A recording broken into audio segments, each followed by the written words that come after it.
Hi everyone, this is Glenda Ganzon and welcome to my Human Anatomy and Physiology class.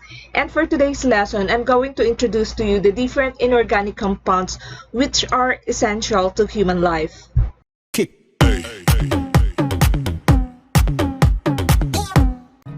First of all, I would like to define what is an inorganic compound.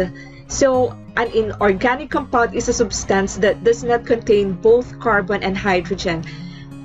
A great many inorganic compounds that contain hydrogen atoms such as water and the hydrochloric acid produced by your stomach. In contrast, only a handful of inorganic compounds contain carbon atoms, so carbon dioxide is one of the few examples. Originally, it was believed that inorganic substances were those that came from non-living sources and organic substances were those extracted from living organisms. As the science of chemistry developed, however, it became apparent that organic substances could be manufactured in the laboratory.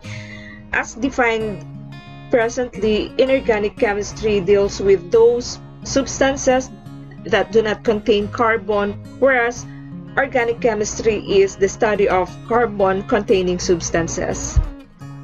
Oxygen is an inorganic molecule consisting of two oxygen atoms bound together by a double covalent bond. It is about 21% of the gas in the atmosphere is oxygen, and it is essential for most living organisms. So, oxygen is required by man in the final step of a series of chemical reactions in which energy is extracted from food molecules. On the other hand, carbon dioxide consists of one carbon atom bound to two oxygen atoms, and each oxygen atom is bound to the carbon atom by a double covalent bond. So, carbon dioxide is produced when food molecules such as glucose are metabolized within the cells of the body, and once carbon dioxide is produced, it is eliminated from the cell as metabolic byproduct and transferred to the lungs by the blood and exhaled during the respiration. So if carbon dioxide is allowed to accumulate within the cells, it becomes toxic. Another inorganic compound is the water. Water is the most common molecule in the human body, about 80%. And both hydrogen atoms are attached to the single oxygen atom by polar bonds. So the oxygen has a slightly negative charge and the hydrogen atoms each have a slightly positive charge. And this allows the hydrogen bonds to form between the positive hydrogen atoms and the negative oxygen atoms of neighboring water molecules. The state of water is determined by the weak hydrogen bonds, and the bonds remain intact in low temperature and the water freezes. When the temperature rises, the bonds weaken and the water becomes a liquid. So if the temperature is high enough, the bonds will completely break and the water becomes a gas.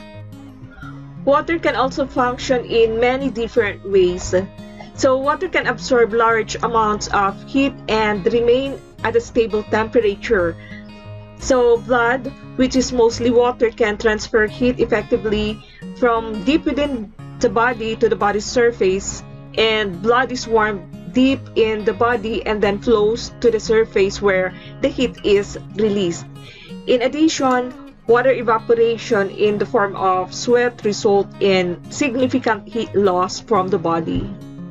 Water is also an effective lubricant. For example, tears protect the surface of the eyes from the rubbing of the eyelids, and it is also forms a fluid cushion around organs that helps to protect them from damage. Also, the cerebrospinal fluid that surrounds the brain is an example. Most of the chemical reactions necessary for life do not take place unless the reacting molecules are dissolved in water. For example, sodium chloride must dissociate in water into sodium and chlorine before they can react with other ions. And also, water directly participates in many chemical reactions. So many substances dissolve in water and can be moved from place to place as water moves. For example, blood transports nutrients, gases, and waste products within the body. So this ends my lesson about the inorganic compounds which are essential to human life. If you have any question, please write it in the comment section down below and I'll be glad to answer them all. And I would like to thank you all for watching this video and for listening to my topic. Until my next video, bye!